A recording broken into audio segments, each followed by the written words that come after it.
Hello, and welcome to this week's episode of Give It a Year, my podcast diary.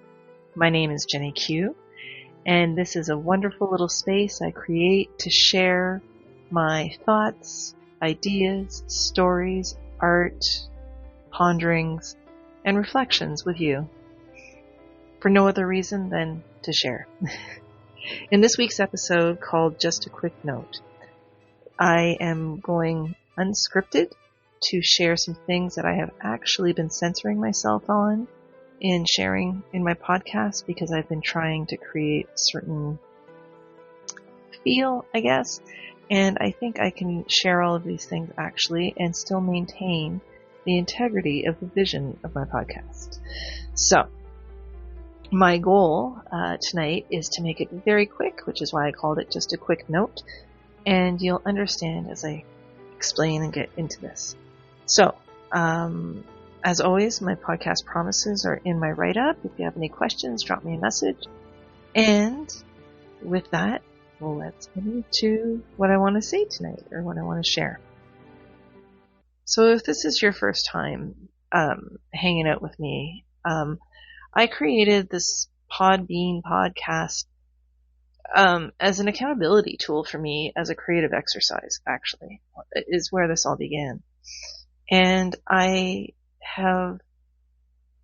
hate sounding cliche or whatever, but I have fallen in love with doing my weekly podcast. I love sitting, scripting out some ideas, thinking about things that might be a challenge for people and putting a positive spin on it. But in the last month, I've made it very personal and I've shared quite a bit. And I'm sharing it because I am someone who is artistic, creative. I'm also a support worker, and I'm a Canadian, and I just, there's a lot going on in and around me, or at least I believe there's a lot going on.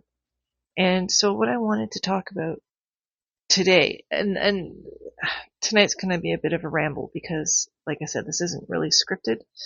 It's another unscripted thing. I have ideas and I have notes, but I haven't actually written out or practiced this. But what I want to talk about is how there seems to be a lot of overwhelm in the world right now. At least that's my perception of it.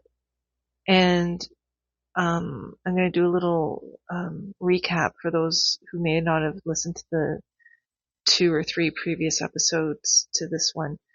I've been talking about fear. I've been talking about getting sucked into scrolling. I've been talking about perception. I've been talking about all sorts of things. I've been talking about, being able to see yourself and all those kind of things, like actually see yourself, right?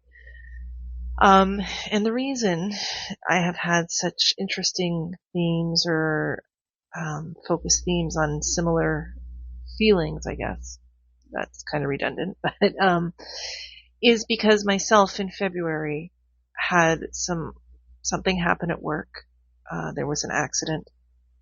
I was there. I was on shift, and there's been some consequences from it, and even without the consequences, being there and being part of it has affected me.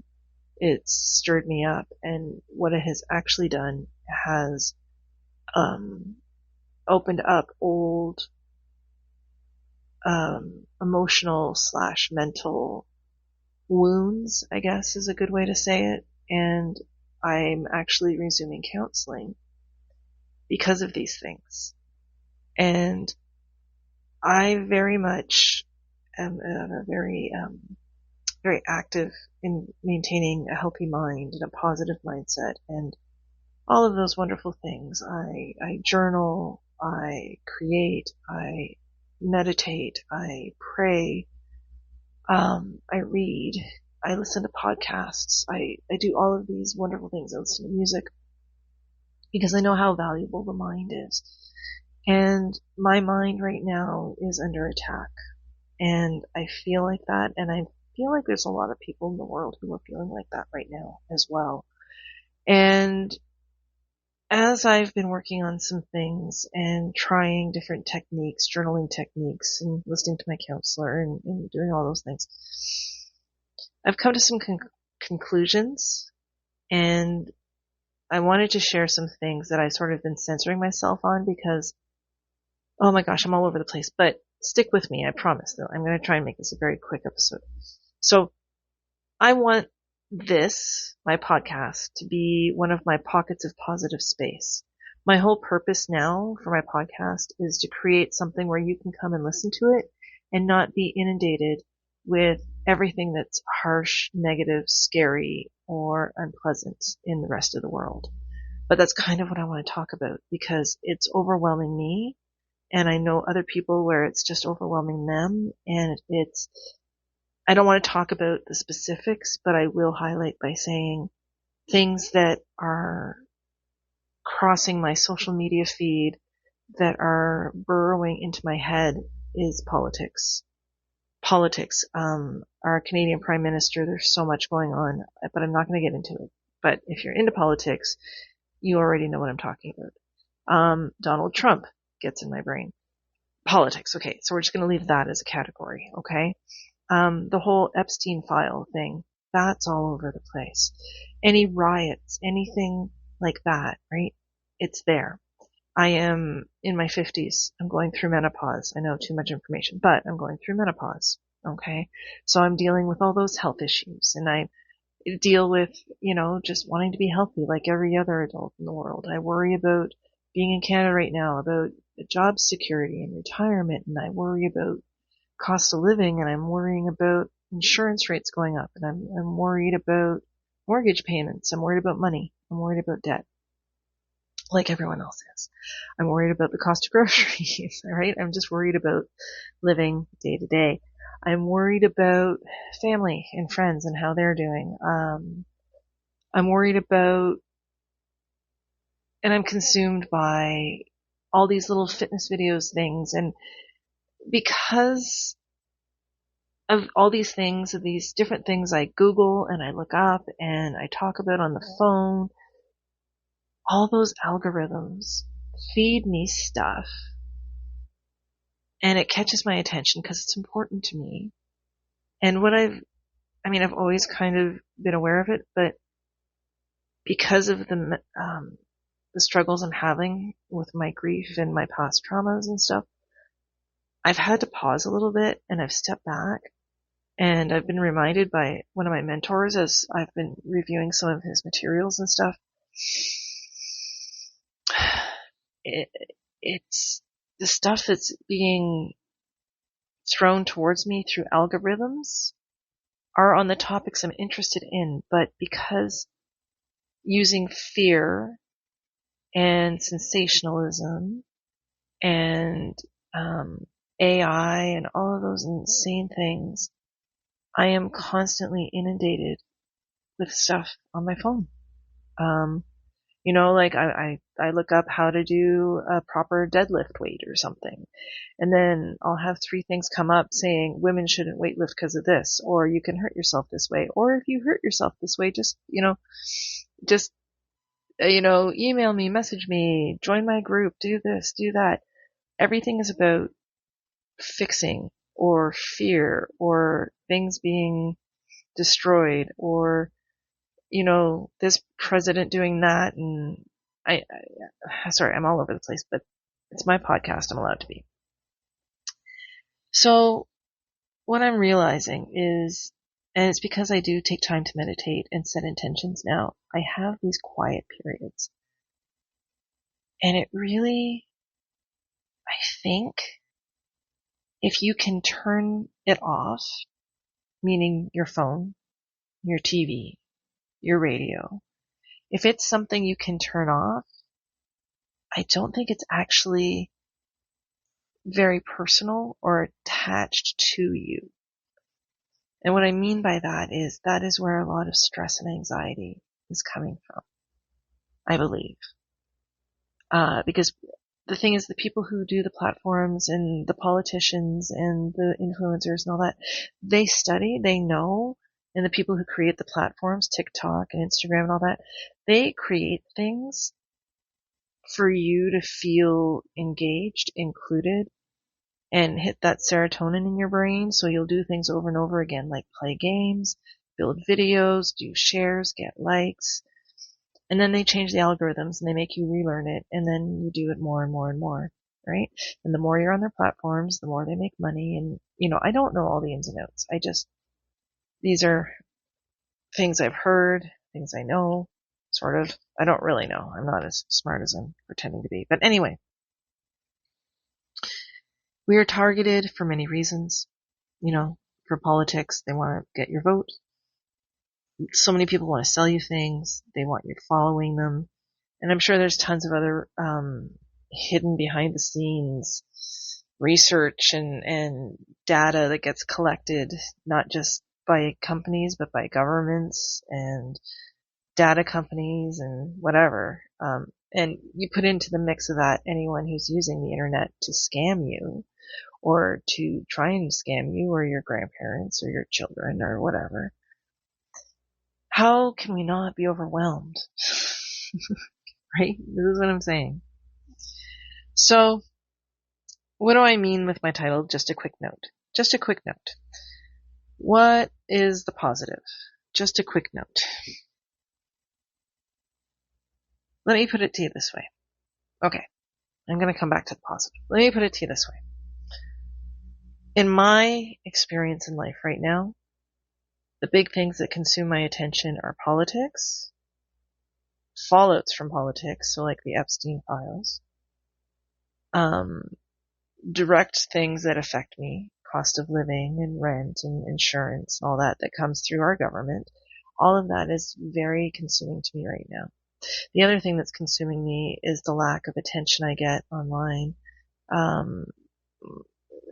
The inability for me to somehow break through all of those algorithms to reach people to do what I want to do.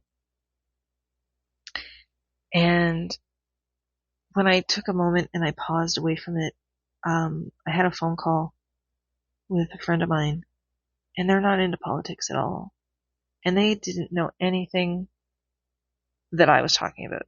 Like, we were having a chat, and it occurred to me, they started to share with me what was going on in their life, and they were talking about more health stuff and concerns of getting older and,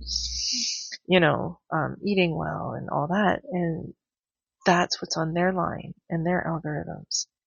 So social media feeds us so much that we think that that's what the world is for everyone else, but it's not true. And so try and remember that what you look at feeds into what comes back to you. And this is not a new idea. This is not a new concept. You can study the Stoics, and, what you put in your mind is what comes out. I mean, that's a theme. Marcus Aurelius and all those guys. It's also any well-known personal development person will tell you that if you put things in your mind that are not healthy, you're not going to be healthy. If you put lows and negatives, then you're going to be low and negative. If you put positives and discipline and all those wonderful things, then, things will grow. Jim Rohn talks about your mind is like a garden, right? Be careful what you plant. The trouble is, social media creates a false sense of connection, and it's going to come out wrong, but the importance of who you are, right? Click this, do this, give us your opinion, the ability to spew whatever you want, wherever you want, on platforms and whatever. So, this isn't going to sound like a positive, but I want to wrap this up in the next 2 minutes. So, whatever is on your algorithms on all of those devices, it's what you've invited into your life, and you can turn it off. That is the highlight. That is the positive. This is what I'm trying to share. If you can turn it off, maybe turn it off for a bit, right? Because that is not actually your life. That is not what is real. I mean, it is real outside. Like we have our prime minister, there is a president, like they're all real, but it's not as intimate to you as it feels, as social media makes it feel. Turn it off. Turn it off and take a breath and get a perspective from reality away from technology. And if you can do that, I think it will automatically reduce a lot of stress and anxiety that so many of us are experiencing. Because when you Google what's got you anxious, it comes back to you tenfold with people trying to sell you solutions, with people trying to help you, with people telling you why you can't do this or do that or, whatever. It gets overwhelming. Right? So social media, I think, is the crux of what I'm trying to say. Just a quick note. So what is my quick note? My quick note is I know things that are real. I know I love my podcast, and it seems a bit hypocritical for me to say, listen to my podcast, But I guess what I'm saying is turn off the stuff that's not helpful, that's toxic, that is targeting you. And you can feel it's when something's targeting you as opposed to just sort of information or entertainment, right? But go jump into life, I know that I am struggling, and I know that you, me, everyone are targeted by algorithms and social media for the purposes of someone else. You're not targeted for yourself. You're targeted for other people's purposes, and they're trying to take from you. And if you can turn it off, it's likely not actually connected to you directly. I have different politicians who I admire, and they have all sorts of wonderful platforms, but they don't know who I am.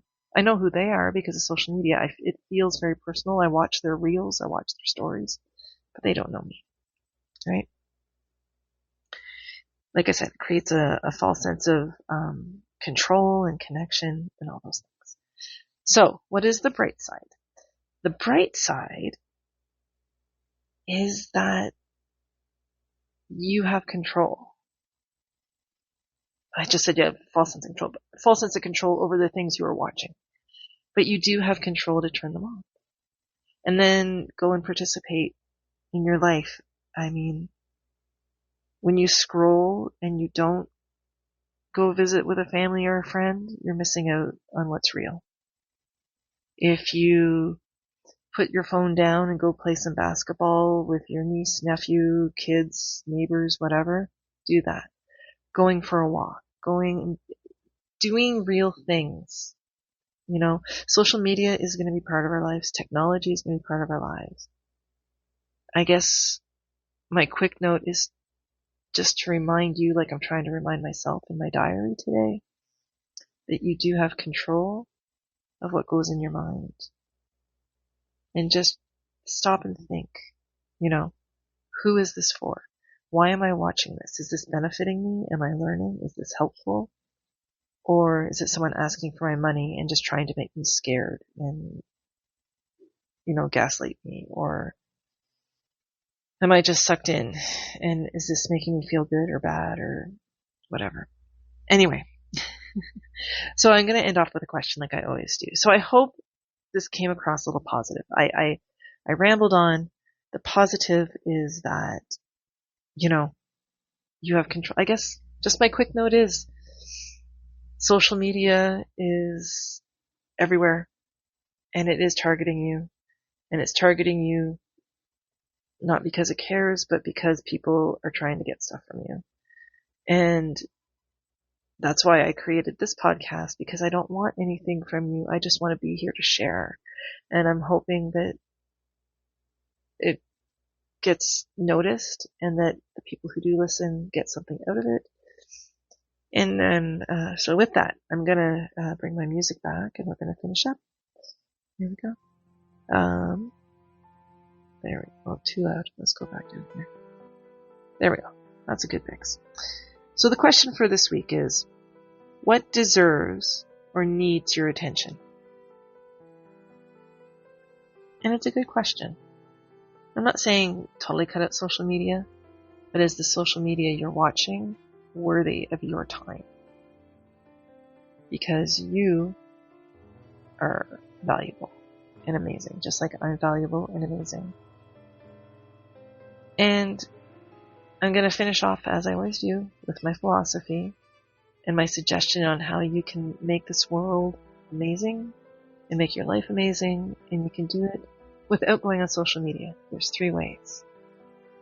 You can do it by sharing your smile, you can do it by sharing your love, and you can do it by sharing your laughter. Imagine doing those 3 things without technology with people in your life who matter to you. Whether it's family, friends, co-workers, clients, community members, somewhere you volunteer. Your smile, your acts of love, and your laughter can enrich someone's day without ever turning on a single electronic. These are just the things that ramble around in my brain. And I did say this was going to be a shorter episode, but it's not. It's still 20 minutes.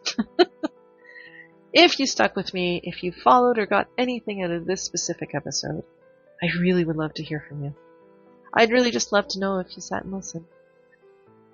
And I just wanted to say thank you. And that I hope just a quick note, which turned into a longer note, was something that made you smile today. Until next week, take care of yourself, take care of each other, and know that you matter, and that you're valuable, and that I think you're awesome.